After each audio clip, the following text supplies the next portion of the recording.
We're going to use the epsilon delta definition of a limit to prove that this statement right here is true. Now I'm going to make sure that a link is popping up right now to a video that I made to help you understand what's going on with these epsilon delta definitions. I might make reference to that video here, so if you haven't watched it, it would be a good idea to check that out. First, let's understand what f of x, L, and a are from this equation. We have a limit as x approaches 0. That tells us that a equals 0. We're finding the limit of this function here, 2x minus 9. That means that f of x equals 2x minus 9. And that limit is approaching the value negative 9. That means that our L value in this problem is negative 9. So using those three values, let's rewrite this formal definition of a limit. For any epsilon, there exists a delta such that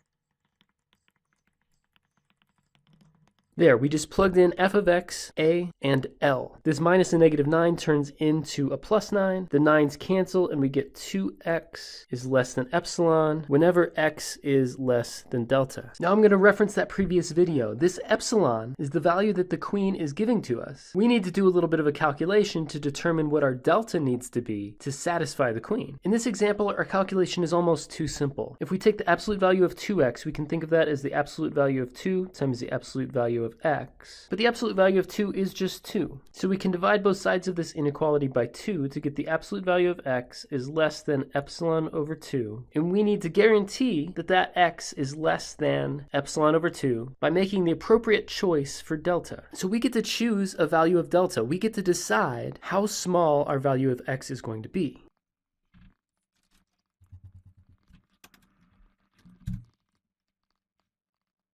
In other words, we need to choose our own delta so that we're guaranteed that the queen's request that the absolute value of x is less than epsilon over 2 is satisfied. In other words, we have control over this inequality here, and we need to control this inequality in a way that will guarantee that this inequality is true. So what we can do is choose that delta equals epsilon over 2. Whatever epsilon the queen decides to give us in this step all the way up here, we're just going to take that and divide it by 2. Then this inequality here that we have control of becomes the absolute value of x is less than epsilon over 2. And that is the exact condition, as it turns out after doing all of these calculations, that the queen requires. So let me zoom out on this just a little bit so we can see all of this. And now I'm going to write out our final statement.